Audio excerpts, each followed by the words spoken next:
آج کی ویڈیو میں ہم یہ بیان کریں گے کہ بت پرستی کی ابتدا کیسے ہوئی۔ آپ احباب سے گزارش ہے کہ ہمارے چینل کو سبسکرائب کیجئے، سبسکرائب بٹن کے ساتھ گھنٹی کے نشان کو دبا دیجئے تاکہ ہماری ہر نئی آنے والی علمی و تحقیقی ویڈیو آپ تک بآسانی پہنچ سکے۔ آدم علیہ السلام سے نوح علیہ السلام تک شرک و بت پرستی کا نام و نشان تک نہ تھا۔ آدم علیہ السلام اور نوح علیہ السلام میں 10 صدیوں کا فاصلہ ہے، گویا کہ ان 10 صدیوں میں شرک کا نام و نشان تک نہ تھا۔ قوم نوح علیہ السلام میں 5 نیک اور متقی لوگ تھے۔ ایک کا نام ودہ، ایک کا نام سوا، ایک یغوث، ایک یعوق اور ایک نسرہ۔ یہ 5 لوگ ہمہ وقت عبادت الہی میں مشغول رہتے۔ یہ لوگ دوسروں کو بھی اللہ کی عبادت کی جانب راغب کرنے کی کوشش کرتے۔ ان 5 نیک لوگوں نے 5 عبادت گاہیں قائم کی۔ ان عبادت گاہوں میں یہ قوم کے لوگوں کو اللہ کی عبادت کی دعوت دیتے۔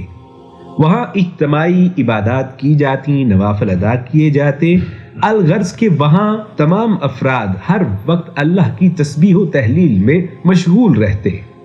ان 5 لوگوں کے عبادت الہی میں انہماک کی وجہ سے لوگ اللہ کی عبادت کی جانب راغب ہونے لگے۔ وقت یوں ہی گزرتا رہا اور لوگ جوگ در جوگ ان عبادت گاہوں کا رخ کرتے رہے۔ پھر وہ 5 احباب، وہ 5 نیک بزرگ اللہ کو پیارے ہو گئے۔ ان کے اس دنیا سے جانے کے بعد لوگ شدید دکھ اور غم کا شکار ہوئے کہ اب ہماری رہنمائی کون کرے گا۔ ایسے حالات میں کہ جب لوگ پریشان تھے، شیطان ایک بوڑھے کے روپ میں ان لوگوں میں آن موجود ہوا۔ شیطان لعین نے موقع سے فائدہ اٹھاتے ہوئے ان سب سے کہا کہ تم اپنے ان بزرگوں کے 5 مجسمے تیار کر لو۔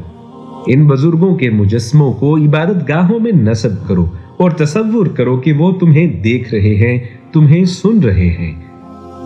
قوم کے لوگ شیطان لعین کی باتوں میں آ گئے، سو 5 مجسمے تیار کیے گئے۔ ایک مجسمے کا نام ودہ، ایک کا یغوث، ایک کا یعوق، ایک کا نسرہ، ایک کا سوا۔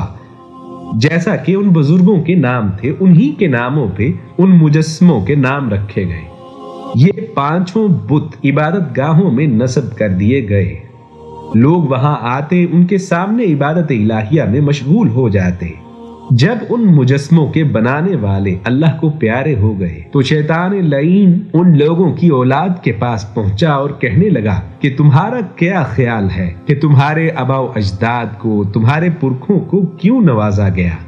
ان پہ کیوں رزق کی فراوانی تھی؟ انہیں اولاد سے نوازا گیا، انہیں بارش سے نوازا جاتا تھا۔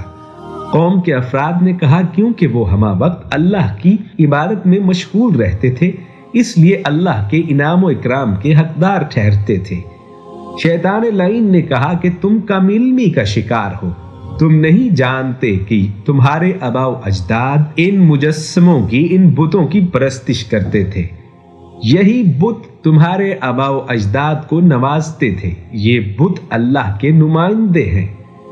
سو اس طرح قوم کے افراد شیطان مردود کے بہکاوے میں آ گئے۔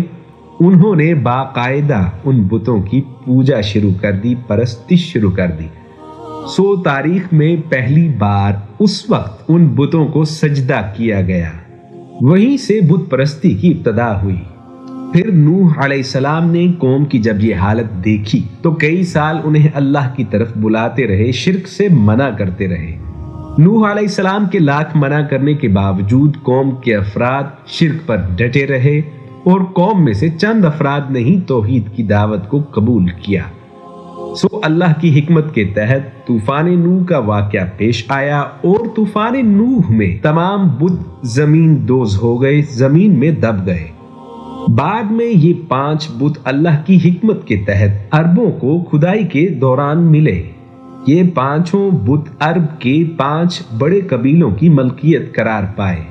ان 5 بتوں میں سے سوا کو بنو حزیل، یغوث کو بنو حطیف، یعوق کو بنو ہمدان، نصر کو قبیلہ ذوالقلع اور ودہ کو بنو کلب نے اپنا معبود بنا لیا۔ یہ 5 عرب کے مشہور ترین بت تھے کہ جن کی پرستش میں عرب مبتلا ہوئے۔ ان 5 بتوں کا ذکر قرآن مجید فرقان حمید میں موجود ہے۔ اللہ پاک ہمیں اس واقعے کو سمجھنے اور اس سے سبق حاصل کرنے کی توفیق عطا فرمائے، آمین۔